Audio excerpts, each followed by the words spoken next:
Terima kasih kepada moderator. Bismillahirrahmanirrahim. Assalamualaikum warahmatullahi wabarakatuh. Pada hari ini, saya akan membentangkan hasil kajian saya yang bertajuk Pendaraban Pecahan Wajar dengan Nombor Bulat menggunakan teknik L bagi murid tahun 4. Sebelum saya melangkah lebih jauh, ingin saya perkenalkan diri saya. Nama saya Muhammad Rizwan bin Hasim. Option Matematik berpengalaman 5 tahun di Sekolah Kebangsaan Sanganiban, Tatau. Sebagai pengenalan, ingin saya maklumkan bahawa tajuk kajian saya ini adalah diambil daripada DSKP Matematik tahun 4, iaitu dalam topik pecahan, standard pembelajaran 2.1.5 menentukan nilai bagi pecahan wajar dan nombor bercampur daripada sesuatu kuantiti. Dalam tajuk ini, pengiraan yang terlibat adalah pendaraban pecahan dengan nombor bulat dan pendaraban nombor bercampur dengan nombor bulat. Jadi, saya cuma ambil satu saja untuk dimasukkan ke dalam saya punya kajian lah. Sebagai pengenalan, apakah punca kegagalan murid? Apakah punca murid tidak boleh menjawab soalan-soalan pendaraban pecahan wajar dengan nombor bulat? Masalah yang pertama adalah kekeliruan. Apabila teknik itu terlalu banyak, murid ini akan menjadi keliru. Dan apabila sesuatu teknik itu dia tidak menunjukkan jalan kerja itu secara menyeluruh. Jadi murid-murid ini dia susah sikit untuk memahami cara pengiraan yang sedia ada lah. Jadi mereka keliru. Yang kedua, kaedah sedia ada suka dipahami. Bukan saya nak salahkan kaedah sedia ada ini tidak bagus, tapi murid-murid saya tidak boleh menerima kaedah sedia ada ini, walaupun sudah diajarkan beberapa kali. Yang ketiga, mereka tidak dapat melihat dengan jelas operasi yang digunakan. Kalau dalam pengiraan, dia ayat matematik, dia cuma ada operasi darab sahaja. Bahaginya mana? Mereka tak nampak. Jadi, bila mereka tak nampak, mereka tak boleh nak buat. Dan yang keempat, seperti biasa, masalah yang umum, iaitu mudah lupa. Hari ini ajar, esok lupa. Hari ini ajar, besok lupa. Dan seterusnya. Jadi, fokus kajian saya adalah murid ni menghadapi masalah dalam mendarab pecahan dengan nombor bulat. Dan kita akan gunakan teknik L ini untuk memudah cara teknik yang sedia ada. Sebelum kita masuk kepada teknik L, kita akan lihat soalan-soalan UPSR yang lepas. Memula dari 2016 sehingga 2019. Setiap tahun ada saja keluar soalan berkenaan dengan pendaraban pecahan wajar dengan nombor bulat ini. Kata kunci dia ialah daripada. Seperti yang ini. Kertas 1, 2016. 3/4 daripada, itu soalan dia. Kertas 2, 2016, 1/4 daripada. 2016, 1/4 daripada. Itu melibatkan pengiraan pendaraban pecahan wajar dengan nombor bulat. 2017 pun ada, tapi dia tak tunjukkan daripada. Dan kita dapat lihat, itu adalah nombor bercampur darab dengan nombor bulat. Murid-murid tak boleh nak kira. 2017, 2018, 2019. Jadi, kita boleh nampak setiap tahun ada saja keluar berkenaan dengan topik ini. Jadi kita lihat kaedah sedia ada yang ada pada masa kini.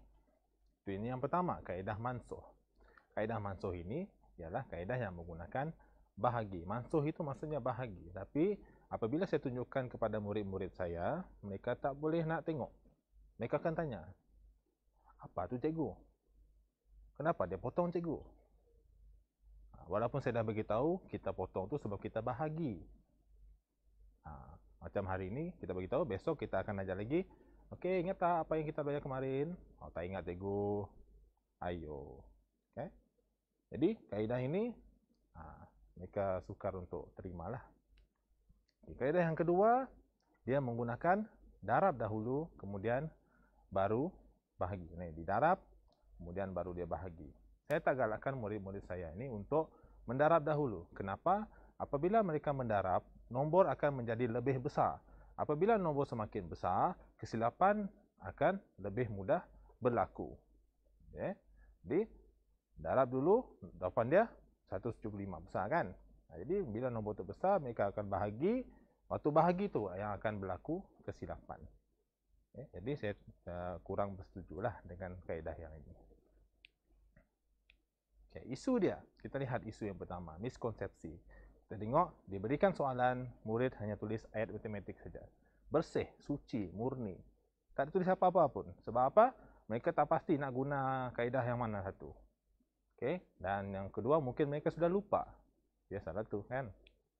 Okay. Yang kedua, ini adalah teknik yang saya gunakan pada tahun lepas, iaitu teknik cross. Mereka samakan untuk pengiraan ini juga. Okay. Jadi bila mereka samakan, jawapan dia akan kurang tepat lah. Sebab teknik ini adalah untuk penambahan dan juga penolakan pecahan. Jadi jawapan dia kurang tepat lah. Kita melihat kepada objektif. Okay, untuk objektif yang pertama, adakah penggunaan teknik L berkesan? Kita akan gunakan ujian pra dan pasca. Yang kedua, sejauh manakah penggunaan teknik L? Kita akan gunakan analisa dokumen, iaitu soalan-soalan rawatan dan juga pemerhatian. Okay. Kumpulan sasaran yang saya ambil adalah seramai 10 orang murid tahun 4, ya, yang mana mereka ini telah pun menguasai 4 operasi asas yang utama, tambah, tolak, darab dan bahagi.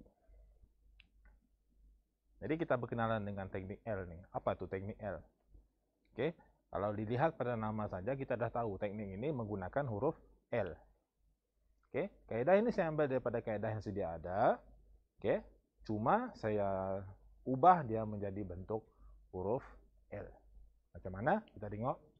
Ini cara guna dia. Contoh. A per B daripada C. Ini contoh dia. Kita menggunakan anu. Sebab apa-apa nombor boleh dimasukkan ke dalam anu ini. Jadi langkah pertama kita akan buat huruf L lah. Huruf L, L yang besar. Jangan L kecil. L kecil dia macam huruf I. L besar. Okay. Bila dah buat huruf L besar, setiap bucu L ni, ini 1, 2, 3. Ya, ada bahagian dia. Ada nombor yang kita boleh letakkan dia dekat situ. Macam, tapi kita kena letak operasi dululah. Dekat tepi sini bahagi, bawah darab. Sentiasa. Okay. Atas nombor bulat, iaitu C. Bawah penyebut. Mana penyebut? B. Lepas itu, bila kita bahagikan dia, dapat hasil bahagi kan? Lepas itu, kita akan darabkan dengan pengangka, iaitu huruf A. Nampak tak? Tak nampak kan? Kita tengok, kita cuba contoh dia. Okay, ini contoh pertama, 2/5 darab 25. Jadi, kita akan masukkan nombor-nombor ini ke dalam bentuk teknik L ni. Nombor bulat berapa? 25. Penyebut 5. Pengangka 2. Jadi kita akan kira dia mengikut urutan macam mana kita tulis huruf L. Dari atas kan? Atas ke bawah. Jadi 25 bahagi 5. Dapat hasil bahagi berapa? 5. Kemudian 5 darab 2 10. Okay, itu yang pertama. Contoh kedua, 1/3 darab 18. Sama juga. Nombor bulat berapa? 18. Penyebut 3. Pengangka 1. Jadi kita bahagi dulu. 18 bahagi 3. Sama dengan 6. 6 darab 1, 6. Okay. Yang ketiga, 3/7 darab 42. Sama, masukkan dalam L. Nombor bulat 42, penyebut 7, pengangka 3. Kalau kita lihat dia dari sini, pergi bawah sini, pergi atas sini. Betul, dia huruf L. Jadi 42 bagi 7, 6. 6 darab 3, 18. Nampak tak? Senang kan? Okay, jadi untuk model yang saya gunakan adalah model Kurt-Lewin dan Laidlaw. Ini adalah cara pelaksanaan dia. Diagnostik, ujian pra, rawatan 1, rawatan 2 dan juga ujian pasca. Untuk rawatan 1 saya gunakan soalan yang mudah lah. Yang kedua saya up sikit soalan itu tapi masih lagi dalam konteks tahun 4 punya inilah. Dan dapat kita lihat peningkatan daripada kosong yang tak ada betul apa satu pun. Okey, meningkat pergi ke minimum 7 dan maksimum 10. Yang 7 tu sebab dia ada berlaku kecuaian ketika mereka membahagi. Okay? Dan juga ada kecuaian ketika mereka mendarat. Biasalah mereka suka tembak-tembak. Belum kena marah, tak berhenti tembak doang tu. Ini graf dia. Okay. Ini hasil kerja dia dapat kita lihat. Okay. Hasil kerja dia murid-murid ni nampak lebih kemas, lebih tersusun dan murid dapat menemui jawapan bagi soalan-soalan yang terlibat. Jadi dari segi pemerhatian pula, apa yang saya dapat lihat adalah murid ni mereka lebih seronok bila menjawab soalan selepas menggunakan teknik L ni. Kalau sebelum ini diberikan soalan, mereka terus garuk kepala. Garuk kepala, tengok siling, tak tahu nak buat apa. Okay? Jadi bila dah perkenalkan L ini, mereka nampak lebih bersemangat dari sudut pandangan mata saya lah. Okay?